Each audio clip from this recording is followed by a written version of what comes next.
পথ দুর্ঘটনা কমাতে বড় পদক্ষেপ নিতে চলেছে কেন্দ্র। চালু হতে পারে গ্রেড ভিত্তিক ড্রাইভিং লাইসেন্স ব্যবস্থা। ট্রাফিক নিয়ম ভাঙলে কাটা হবে নির্দিষ্ট পয়েন্ট। সব পয়েন্ট শেষ হলে স্থগিত বা বাতিল হতে পারে লাইসেন্স।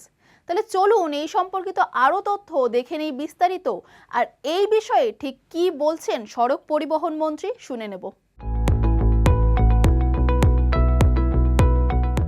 পথ দুর্ঘটনা রোধ এবং দায়িত্বশীল ড্রাইভিংকে উৎসাহিত করার জন্য সরকার একটি গ্রেড ভিত্তিক ড্রাইভিং লাইসেন্স ব্যবস্থা চালু করার পরিকল্পনা করছে, যার অধীনে ট্রাফিক নিয়মের লঙ্ঘনের জন্য পয়েন্ট কাটা হবে এবং গুরুতর অথবা বারবার লঙ্ঘনের ক্ষেত্রে লাইসেন্স স্থগিত বা বাতিল পর্যন্ত করা হতে পারে। ইতিমধ্যেই কেন্দ্রীয় সড়ক পরিবহন ও মহাসড়ক মন্ত্রী নীতিন গডকরি বৃহস্পতিবার বলেছেন যে দেশে গাড়ি চালানোর সময়ে মোবাইল ফোনের ব্যবহার থেকে শুরু করে দ্রুত গতি এবং মদ্যপ অবস্থায় ড্রাইভিং এর কারণে দেশে প্রতি বছর প্রায় 1.8 লক্ষ মানুষের মৃত্যু ঘটে।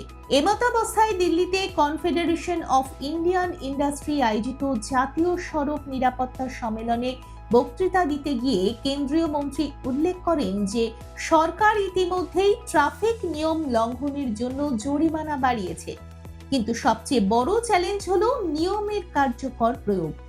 নীতিন গডকরি বলেন, আমরা ড্রাইভিং লাইসেন্সের জন্য একটি গ্রেডেড পয়েন্ট সিস্টেম চালু করছি। মন্ত্রী আরো বলেন, ট্রাফিক নিয়ম লঙ্ঘনের জন্য নির্দিষ্ট কিছু পয়েন্ট কাটা হবে। যদি সমস্ত পয়েন্ট শেষ হয়ে যায় সেক্ষেত্রে লাইসেন্স 6 মাসের জন্য স্থগিত করা যেতে পারে অথবা বারবার অপরাধ করলে তা বাতিল করা যেতে পারে। এই প্রকল্পটি শীঘ্রই চালু করা হবে। সড়ক নিরাপত্তা দেশের জন্য অত্যন্ত গুরুত্বপূর্ণ একটি বিষয়।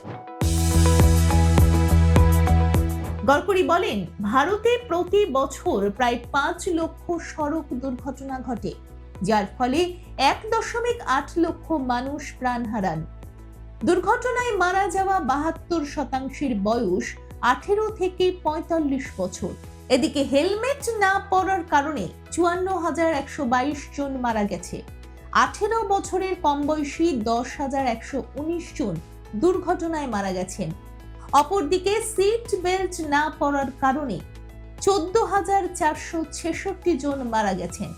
এছাড়াও দ্রুত গতিতে গাড়ি চালানোর কারণে 1.2 লক্ষ মারা গেছেন। এমতাবস্থায় কেন্দ্রীয় মন্ত্রী জনসাধারণের কাছে কেউ দুর্ঘটনার শিকার হলে দুর্ঘটনাগ্রস্তকে সাহায্য করার জন্য আবেদন করেছেন।